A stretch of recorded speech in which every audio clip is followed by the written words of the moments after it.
Karibu Goma. On est à Goma. Je vous dis, nous sommes à Goma. Et nous allons accueillir Chinarambo, JKK, Joseph Kabila. Dans quelques jours, il va venir. Nous allons l'accueillir. C'est un fils digne du Congo. Il a servi le Congo. Nous l'attendons à Goma. Nous n'avons pas de problème avec lui. Et vous pensez que la meilleure manière de récompenser, c'est de les chasser du pays? Mais même pour le président élu en 2023, mais qui n'était pas proclamé, M. Moïse Katumbi. Il doit revenir au pays. Lui aussi doit revenir. D'ailleurs, après Chinarambo, quand il revient au pays, nous appelons aussi Moïse Katumbi. Après l'autre que nous allons appeler, c'est Moussa Nyamwisi, qui a déjà fui le pays. Il va aussi venir. Nous avons besoin de tous ces gens. Tous les exilés, vous avez vu Franck Diongo, comment il était venu. Voilà, tout le monde doit revenir. Nous sommes un peuple, nous sommes un pays. Donc, mais on vous a pris, le Félix là. Mais c'est grâce à Nanga et Joseph Kabila que Félix est devenu président. Bon, mais il est venu de la galère. Il n'avait rien. Rien du tout. Je vis d'abord du salaire de mon épouse parce que... Il n'avait même pas un vélo. Moi, je vais vous dire, un vélo coûte à peu près $80. Il a été nommé président de la République. Il est devenu multimilliardaire grâce à Corneille Nangaa et Joseph Kabila. Mais comme récompense, il déboulonne le système, il les chasse tous. Et Moïse Katumbi qui avait pris cette famille en charge depuis la mort de Tshisekedi jusqu'à quand Félix est devenu président. C'est Moïse Katumbi qui payait tout. Tout pour la famille de Tshisekedi. Mais aujourd'hui, il est récompensé comment? Et vous continuez avec un pouvoir comme ça? Non. Moi, j'encourage Corneille. Je vais prier pour cette semaine. Cette semaine, la semaine 5. Je vais demander à Dieu de donner la force à Corneille Nangaa pour qu'il parte libéré partout. Kisangani, Butembo, Beni, Bujimaï, Lubumbashi, jusqu'à Kinshasa. Moi, je vais prier. Je vous dis, cette semaine, je vais prier. Et je sais que Dieu va exaucer ma prière. À partir de la semaine prochaine, vous allez voir des miracles. Il a abandonné sa famille à cause de cette lutte. C'est quelqu'un qui mérite les encouragements. Et moi, je l'appelle à continuer avec cette lutte. Nous n'avons plus besoin de ce régime des incompétents. On en a marre.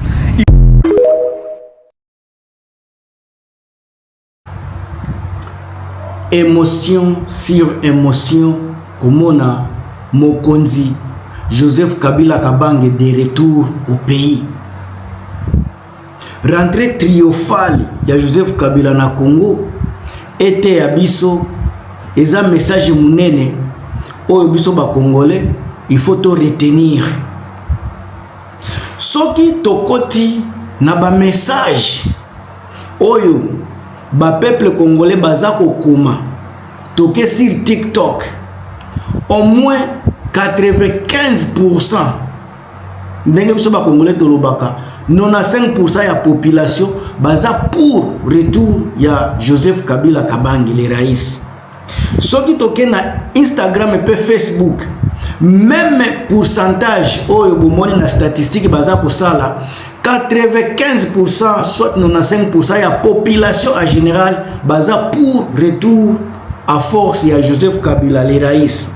Soit to komi pe na ba YouTube esika tozo sala ba émission, vous verrez que beaucoup de gens c'est comme si bazalaki ko zela un messager, bazalaki kozela un pacificateur, bazalaki kozela un sauveur. Lelo boza ko pesa nga raison na makambo naza ko sala naza ko lobela bino juste pona ko pesa ba point de vue na nga na makambo etali Congo. Bonjour de partout dans le monde, bino bandeko na ngai oyo boza ko soutenir, boza ko soutenir chaîne oyo boza ko encourager nga à partir ya Japon, à partir ya Russie, ezana mutu moko congolais, azana Mongolie, donc les Congolais sont partout dans le monde. En Amérique latine, là, je ne peux même pas dire parce que vous êtes toujours là pour moi, aux États-Unis, ici au Canada, en Europe, partout. Merci na soutien na bino. Alors, on a un autre pourcentage de message, il y a positif, ba message ya accueil, ba message ya réconfort, ba message ya nini, ya espoir, oyo tangi. Et si ka ba Congolais bazako s'exprimer na ba commentaire, vous verrez que Joseph Kabila n'a pas droit à l'erreur parce que le peuple congolais bazako tenir compte na ye. Na ebite soki Joseph Kabila a le dernier espoir du peuple congolais. Na ebite soki nini nde esali engouement population bazala bango tout rassemblé autour ya retour à Joseph Kabila. Ce qu'on a lobby rassemblé, c'est parce que tout le monde est concentré, tout le monde est connecté na avènement ya Joseph Kabila au Congo. Bande konangai soki na oki kopese la message na un monsieur na grandeur ya monsieur lokola Joseph Kabila Kabange, malheureusement akotika la jamais koyoka message na ngai parce que niveau na ye ba responsabilité na ye na ngai politicien te congolais simple et kozalate. Mais soki un jour Joseph Kabila Kabange le raïs akozala par hasard a quoi un message ya boye eloko na kosenga na ye juste par rapport à eloko na moni retour na ye triomphal naza ko benga ngo retour triomphal à Joseph Kabila wana elingi koloba Joseph Kabila Kabange le président soki vraiment okozonga na bokonzi soki okozonga na bokonzi soki le peuple qui vous donne confiance, le peuple espère encore à toi. Soki lobby okozwa bokonzi, cher président, n'oubliez pas ton peuple congolais. Le peuple congolais, ndenge Nathalie, ce que je vois, vous êtes l'espoir. Il y a peuple oyo. La façon dont ba émotion automoni batu bazako larguer na ba réseaux sociaux par-ci par-là, c'est comme si vous osez recours à Souka. Vous êtes le dernier recours du peuple congolais. Espoir oyo bazalaki nango epa ya Tshisekedi et s'envola nango depuis kala. Tshisekedi quand il a eu le pouvoir, il a utilisé la force de répression. Il a abandonné le peuple. Il n'a pas utilisé la justice. Lui qui prônait le peuple d'abord. Mais aujourd'hui, c'est le tribu d'abord. C'est les camarades d'abord. Ce n'est plus le peuple. Alors, Kabila, s'il vous plaît, Soki, Okozwa Bokonzi, n'oubliez pas le peuple. Ba peuple oyo, baza tabase nanzala. Baza kolela chaque jour, baza na porte ya sortite, salaire ezalakate, courant ezate, mai ezate, salaire ezalakate, baza ko vivre par la grâce. Espoir façon na moni ndenge batu baza ko sepela, baza ko seka. C'est comme si déjà changement de mentalité est au quota. Baza déjà na espoir que makambo ko changer, makambo ko bunga. Wana eza analyse nanga sur ba message ya batu. Les gens vous appellent papa. Les gens vous appellent tous les noms positifs qui montrent que vous êtes l'autorité auquel le peuple espère encore. Ezayo. Ce qui n'a sali nuance, comme on a toujours dit, un grato derrière un grato, il y a une grande dame. Votre épouse, maman Olive Lembe, a toujours été aux côtés du peuple. Du près ou de loin, vous verrez qu'elle a toujours wana. Elle est toujours là. Malgré la séquestration, l'humiliation, l'intimidation, imposée sur sa personne. Elle a toujours été là. Et on espère que Makambo Sala, pendant que vous étiez au pouvoir, les choses qu'elle est en train de faire pendant que vous êtes hors du pouvoir, ce qui les lobozi bokonzi, Maman Olive Lembe, Kobo Sana, Te Makamboza Kosala. Le peuple a besoin de vos actions. Les actions que vous aviez faites, que vous êtes encore en train de faire, et les actions que vous ferez encore demain ou après-demain. Parce qu'on sait que Dieu va vous donner grâce. Peuple congolais, bakamu ici monde entier. Chilombo mutuaza na Katanga. Mais actualité na ye eza effacée. Personne ne parle des actualités de Tshisekedi. Selon Aïe, Tshisekedi voulait juste venir Kokoya, ko boma actualité ya nani, ya Joseph Kabila. Malheureusement, il s'est buté contre le mur. Le peuple en a marre ya ba makambo ya Tshisekedi. Akena Katanga abandi kopesa batu ba promesse lisusu. Ye mutu azokende ko inaugurer biloko atikala ko sala te. Mais azokende kuna na ba espoir toujours à kopesa batu ba promesse. Un président qui ne comprend pas que ba promesse le qui est belé, mais ti lelo azaka ko inaugurer biloko ya batu.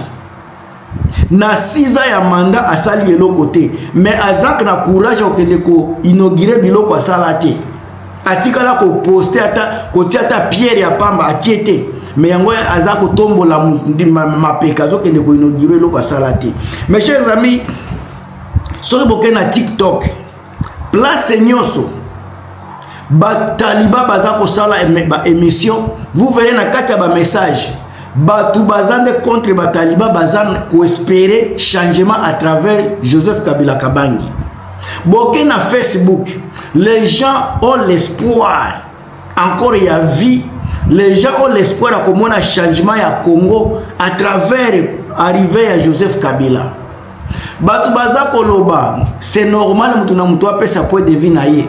Parce que c'est ça la démocratie. Bokoki koloba po azongi na Congo na ndenge ya Goma akomi ko soutenir ba Rwandais. Eza point de vie na bino. Yango ndezo sala force pe beauté ya démocratie et pas na biso na mboka Congo. Mutu azako intervenir azako interdire bino te bo sala ba point de vie na ngino bo bimisa bankavo na bino. Mais ere ba misupe bazako pesa point de vie na bango bo pesa bango pe temps ba s'exprimer. Ola ko finga ka bango ba kombo o ezanga tina. Bolobi kaza ko soutenir ba Rwandais. Bozo posa na ke pendant que Joseph Kabila za na pouvoir azako bunda Tshisekedi Chilombo azalaki sima ya M23. Joseph atikala kolela te, entourage na ye batikala jamais kolela. Bino soki lelo nanu Joseph alobi te ki aza ko soutenir M23. Mukolo koloba aza ko soutenir M23. Bolela te parce que bino pe bozalaki ko soutenir yango.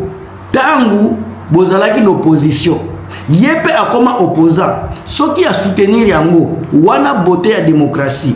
Parce que M23 obiso toyebi eza dirigé na ba Congolais, AFC eza ba Congolais. Soki asali coalition na ba Congolais mususu, je ne vois pas le mal. Eza choix na ye, aza na liberté na ye, liberté d'expression, liberté de choix, aza na droit ya kosala makambo wana.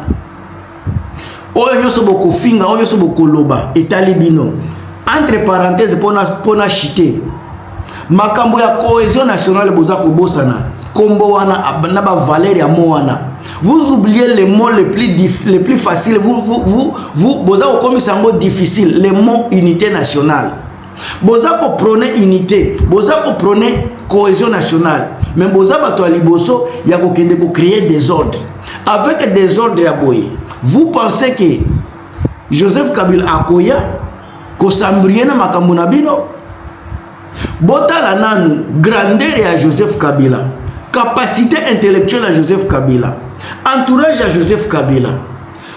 Comment expliquer que mutu lokola obe minaku ba oyo kusiriku ba soki banani kambere ba kende ko fanda place moko na batu lokola ba pasteur Guli ba soki fils mukoko ba kende ko solola? Imaginez-vous ba entourage ya Tshisekedi capacité na bango ya kokanisa bokende kofandisa mutu lokola Joseph Kabila devant Tshisekedi bako solola nini, bako négocier nini? Quand on met les abrutis bozolinga basala débat na ba intellectuel pour ba aboutir na nini, bako aboutir na fait nini? Il faut être d'abord quelqu'un qui est vrai avant kolobaka makambo. Mes chers, wana eza débat mususu za PSG mususu. Eloko na memeli bino eza entrée triomphale à Joseph Kabila na Congo, ba émotion oyo peuple congolais baza ko afficher juste pour na arriver ya rais na kati ya mboka na ye. Émotion wana epesa biso Matéa. Émotion ya peuple congolais sur arrivé à Kabila était ya biso. Entrée triomphale à Joseph Kabila était ya biso. bino bato boza na pouvoir boyekola bofungola miso nga mutu na bino a plus.